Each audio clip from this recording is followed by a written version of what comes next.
Channel Douglas Macgregor asserts that General Hajj's statements lack credibility and truthfulness.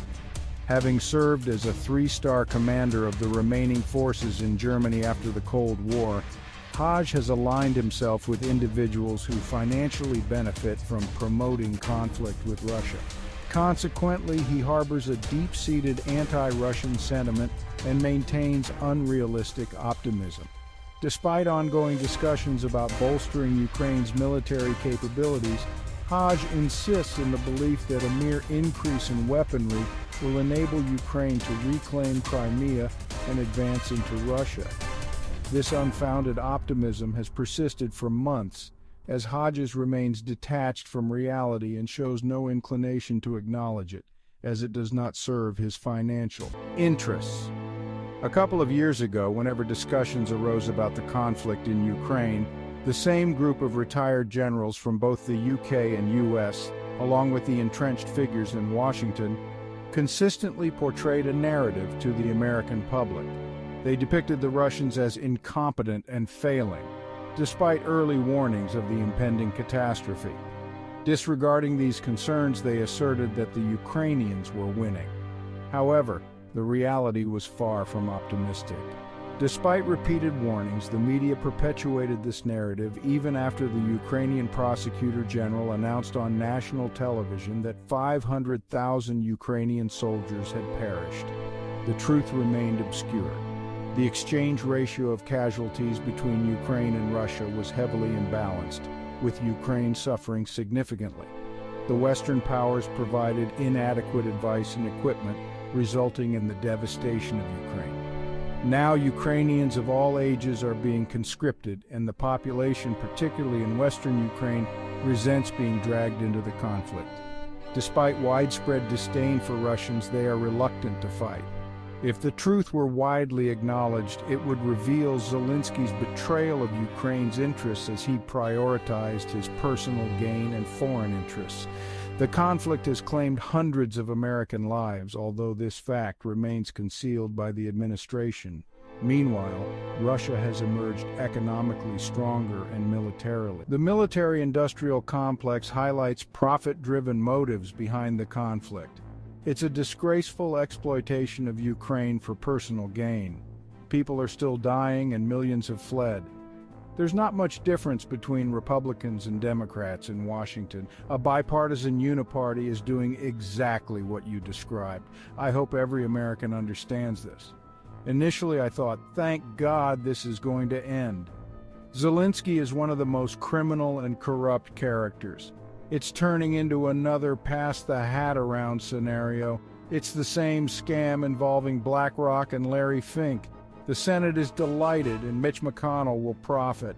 The whole thing is a scam. Now, Switzerland's in trouble, Stephen, and Americans are not aware of this because the Swiss decided to cast their lot for the first time in centuries with the crazy EU and with NATO effectively. Because what they've said is, oh, Russians are evil. Russians are bad, let's all support sanctions. So Switzerland is no longer taken seriously as a neutral state, which is a terrible, terrible loss to the world. Because Switzerland was a place where everyone who hated each other could come and sort out differences because Switzerland was genuinely neutral. It is not anymore. So even if they invited the Russians at this point, I don't think the Russians would show. Same tragedy of losing Finland as a neutral state in Sweden. Those were places where warring parties could meet and sort things out. They are no longer so. I think the Russians would probably balk at that notion anyway, and frankly, why should they bother paying any attention to Zelensky or us? They've won the war. There is a will. They're still fighting. Well, if you're sending 70-year-olds and 15-year-olds into action, pregnant women, I'm told, have even shown up out there. Are you winning? I don't think so. And the Russians are gradually advancing all across the front. I think they're going to continue to advance, and then, at some point when they decide to do so, they will go right to the upper. Quickly, well, first of all, there's nothing hypothetical about it. It's a sham. It's an attempt to justify what's been going on in Ukraine, assuming people will fear the imminent arrival of the Russians, which they're not. This keeps globalists like Schultz and Macron in power, Schultz is as popular as the plague in Germany. Germans haven't figured out who will replace him. There may be some stars in the AfD. The old communist Von Connect is intelligent and persuasive. But there's no one like Helmut Schmidt or Helmut Kohl. No clear successors now. Germans are like a beached whale, slowly dying, deindustrialized, infested with unwanted foreigners. Globalists have destroyed Europe. Some think it's dead forever. It's tough to cure, but that's the problem. They say, the Russians are coming to control us. This is just nonsense, unlike the real Cold War threats. Hopefully, Germans will treat it with contempt. Too many people still trust their media. We're not hearing the truth through regular media. I dig through the internet for alternative views. Mainstream media, finance, and government are controlled by the same people. We all know it's not good for us. We gotta stop it. It's not true. Blinken, Finn, and Zelensky are all in bed together. They all want to stuff their pockets with cash. I feel terrible for the Ukrainians. They've been lied to and exploited to destroy their country.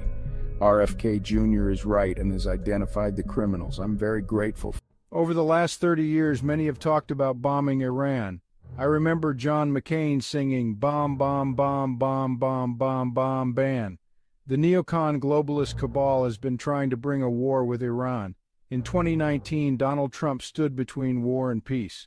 A global hawk flew along the edge of Iran's air defense identification zone, a deliberate move by the CENTCOM commander. They knew there was a good chance the Iranians would shoot it down. Under international law, if you fly into or near a country's air defense zone without alerting them, they can shoot it down. The Global Hawk is an intelligence, surveillance, reconnaissance aircraft. The Iranians eventually shot it down. This was met with joy inside the Beltway. They thought they had a reason to attack Iran. Many, like General Keane, profit from this. They are part of a cabal that rewards its supporters financially. They prepared the White House for war. President Trump asked, "How many people will we kill?" The answer was 300 to 500. He asked, "How many did we lose from the Global Hawk?" The answer was none. He questioned the purpose and potential gains of war. Despite pressures, he declined a large-scale military response. Actions by the Houthis aimed to disrupt commercial traffic in solidarity with other Arab groups.